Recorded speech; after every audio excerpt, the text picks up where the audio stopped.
They wound up as roommates when Tavares came to the NHL, living in Doug Weights' guest house. When it was time for dinner, they had a system: one would cook, the other wash dishes. Afterward, they played video games. They talked hockey and how to get better.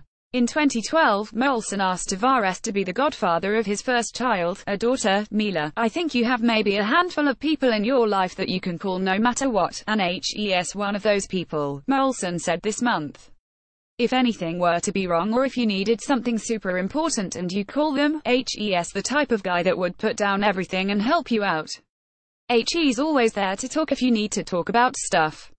Just a real, loyal person and someone that I'll always have a friendship with no matter what's going on in our lives just because of how great a person he is." Related, Fantasy Team Power Rankings for 2018-19, NHL Trade Tracker. With Tavares about to make the biggest decision of his career, you would think Molson would have a good idea what it might be.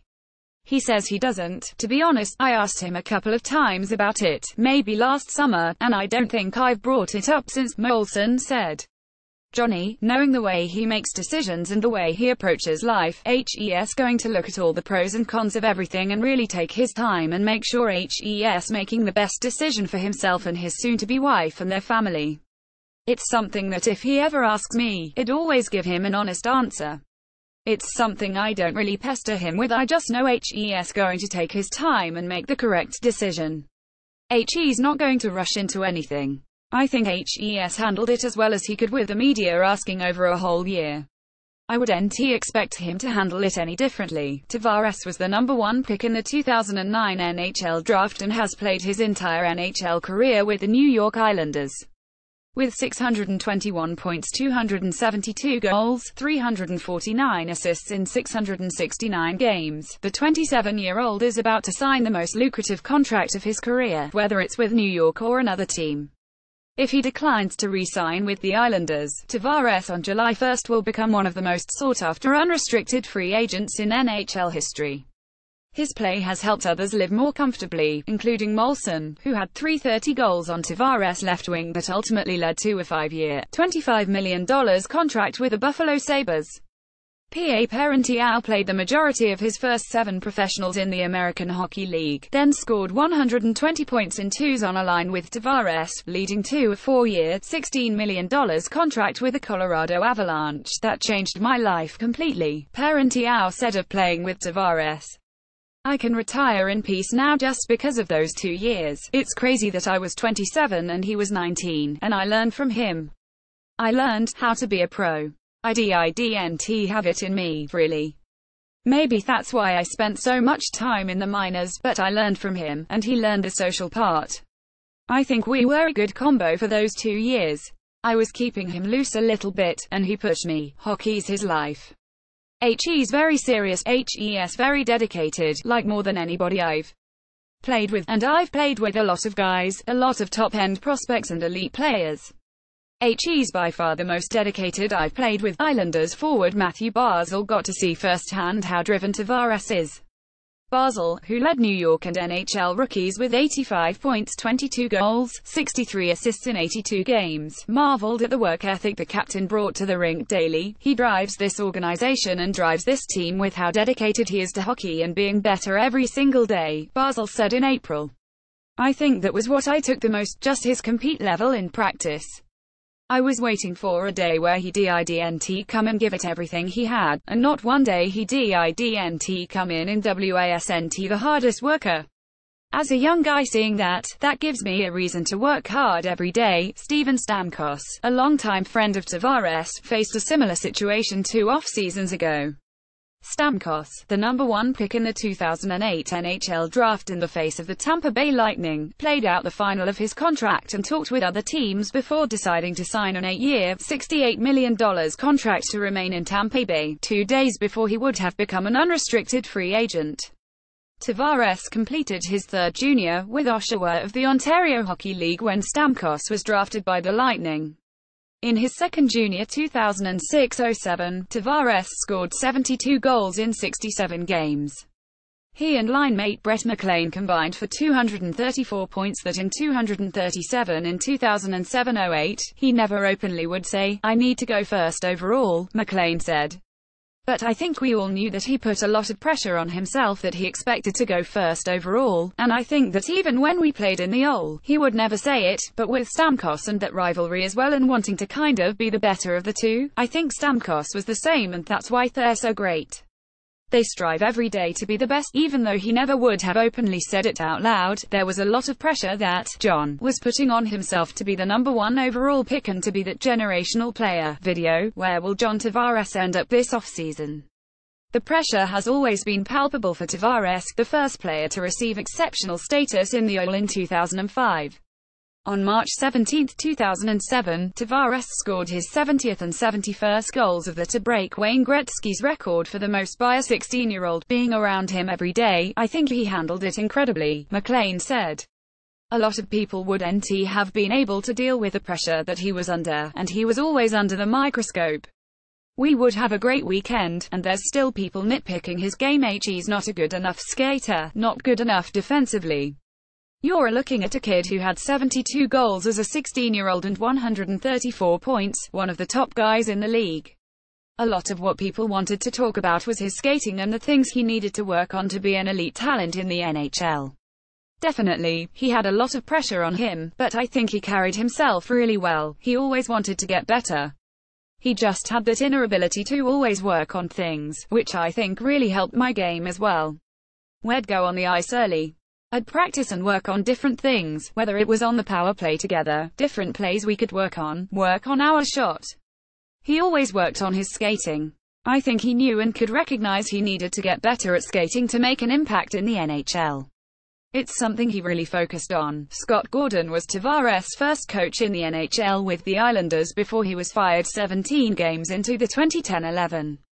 Gordon was named assistant coach of the Toronto Maple Leafs the following and remembers the first time facing Tavares as an opponent. I hadn't really seen him for a while, said Gordon, now coach of Lehigh Valley in the AHL.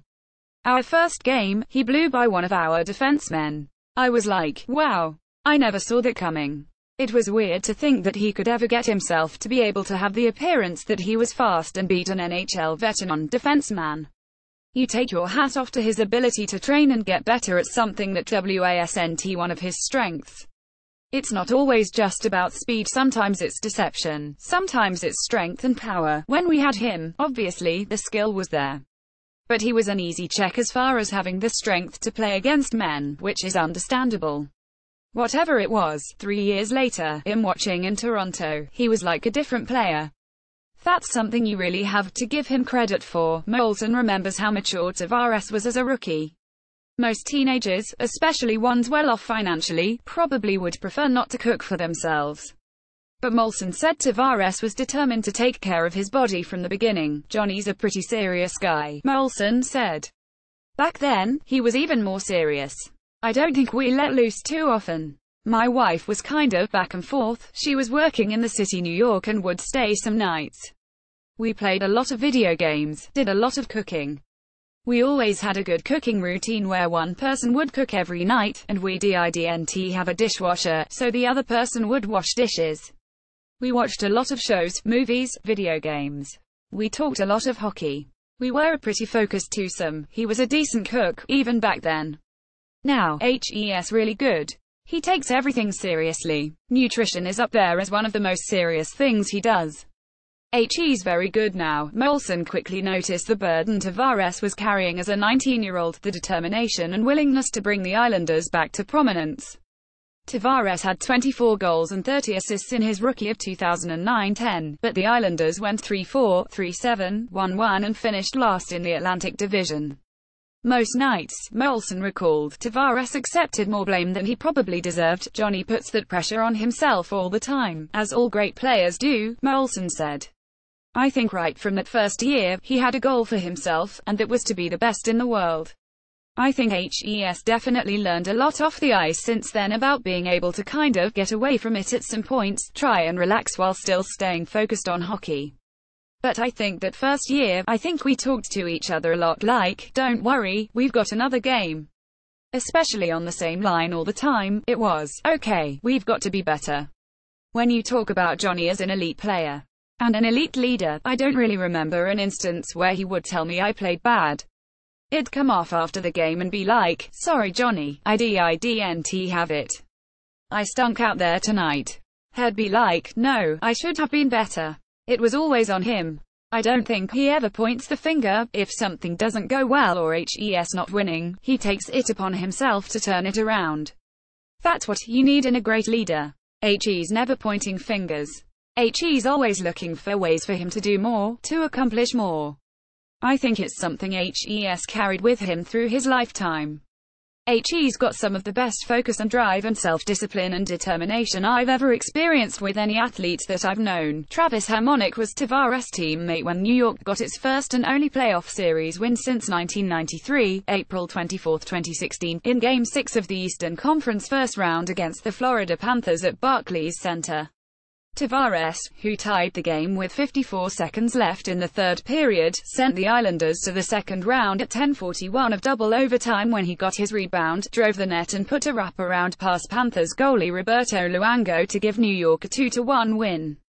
It created a memory for a generation's worth of Islanders fans who weren't around for the glory years when New York won 4 straight Stanley Cup championships from 1980 to 83. Watching JT score that goal and the emotion that you have, we carried the weight of the world of every Islander fan, said Harmonic, a defenseman who was traded to the Calgary Flames on June 24, 2017. When that goal went in, the emotion that we felt, it was as fun of a moment I had of being an Islander. I don't have to say anything about his play on the ice. Everybody in New York, everybody in the country, in the league, in the world have seen what HE's done on the ice. That speaks for itself. Sometimes, the outside perspective can see John as being kind of a reserved person and things like that. When you know him as long as I have, HE's a special person. HE's someone who is a great friend.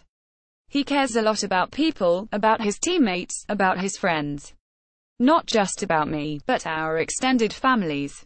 And not just as a captain, do you expect to see that, but as a person. HE's one of the best that I've ever been around. Whether he leaves New York or not, they're obviously going to get a world-class player, everyone knows that.